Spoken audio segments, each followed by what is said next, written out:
श्री शिवाय नमस्तुभ्यं। सावन में प्रतिदिन पार्थिव शिवलिंग निर्माण करके पार्थिव शिवलिंग की पूजन अर्चन करने का आज है 29वां दिन। प्रतिदिन हम पार्थिव शिवलिंग की पूजन अर्चना कर रहे हैं। साथ ही आपको एक बात और बता दें, जिन लोगों को नहीं पता है उनके लिए ये जानकारी है। जब आप पार्थिव शिवलिंग का निर्माण करते हैं तो गुरुजी ने इस उपाय का वर्णन किया था। यदि वंश की वृद्धि नहीं हो रही है, संतान प्राप्ति नहीं हो रही है, तो जो इस मिट्टी से आप शिवलिंग का निर्माण कर रहे हो, पार्थिव शिवलिंग का निर्माण कर रहे हो, उस मिट्टी में थोड़ा-सा गाय का कच्चा दूध मिला लीजिए। गाय का कच्चा दूध ना हो तो गाय का घी मिला लीजिए, घी ना हो तो गाय के दूध से बना हुआ मक्खन, तीनों में से कोई भी एक वस्तु मिला लीजिए। तो ये उपाय हम आपको दिखाने के लिए ही मिट्टी के अंदर कच्चा दूध मिलाते हैं और कच्चा दूध मिलाकर पार्थिव शिवलिंग का निर्माण करते हैं। तो यदि आपको नहीं पता हो तो आप इस उपाय को प्रतिदिन कर सकते हैं जब तक आपकी गोद ना भरे, या विशेष दिन जैसे कि हर महीने मासिक शिवरात्रि आती है, उस मासिक शिवरात्रि के दिन भी। तो अब हम आपको पूर्णिमा के उपाय बताने वाले हैं, साथ में ही 2 लोटा जल का उद्यापन कैसे करना है वो भी बताने वाले हैं। तो यदि आपने 2 लोटा जल नियम धारण करा है सावन के महीने में, तो आपको उस 2 लीटर जल का उद्यापन करना होगा। कैसे करना है? जब पूर्णिमा के दिन भगवान शंकर को 2 लोटा जल लेकर जल समर्पित करने जाएँ, तो जल समर्पित करते समय उस 2 लोटे जल में या तो एक गुलाब का फूल डाल लें एक-एक, या गुलाब के पुष्प की पंखुड़ियाँ डाल लें, या फिर गुलाब जल डाल लें, या फिर इत्र, जो भी आपको मिल जाए, जो भी आपके पास हो, वो सभी उसमें डाल लीजिए और फिर 2 कलश जल को शिव जी पे समर्पित कीजिए, अपनी कामना मनोकामना को बोलते हुए। इस प्रकार से करना है आपको उद्यापन। अब हम आपको बताते हैं पूर्णिमा के उपाय।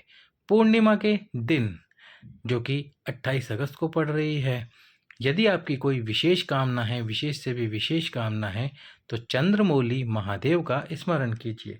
सबसे पहले एक चावल का दाना भगवान शंकर के शिवलिंग पे चंद्रमौली महादेव के नाम से समर्पित कीजिए और उसके बाद में एक बेलपत्र समर्पित कीजिए उसी चावल के दाने के ऊपर, और फिर दोनों हाथों में कलश पकड़कर कलश से 1 लोटा जल चंद्रमौली महादेव के नाम से समर्पित कीजिए।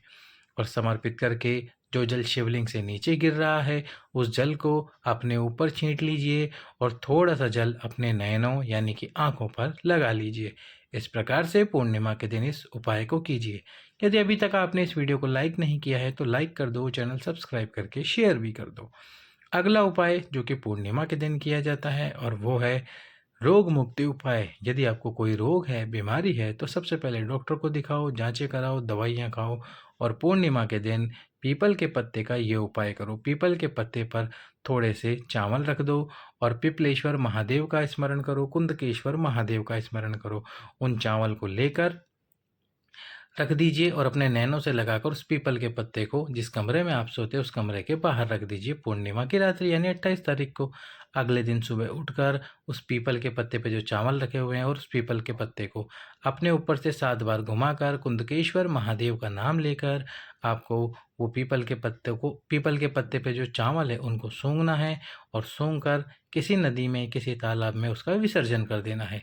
यदि नदी तालाब आपके आसपास में ना हो तो फिर आप उनको किसी वृक्ष के नीचे रख दीजिए, या फिर जहाँ पे पक्षी दाना खाते हैं वहाँ पर डाल दीजिए। इस प्रकार से पिपलेश्वर महादेव को और कुंदकेश्वर महादेव का नाम लेकर इस उपाय को कीजिए। वीडियो को लाइक कीजिए, चैनल को सब्सक्राइब कीजिए, अधिक से अधिक लोगों के पास में शेयर कीजिए। सभी भक्तों को श्री शिवाय नमस्तुभ्यम। पूर्णिमा के दिन ये विशेष उपाय कीजिए और ये प्रतिदिन आप पार्थिव शिवलिंग बना रहे हैं तो पार्थिव शिवलिंग की पूजन अर्चना कीजिए, बाबा से अपनी कामना बोलिए। हर हर महा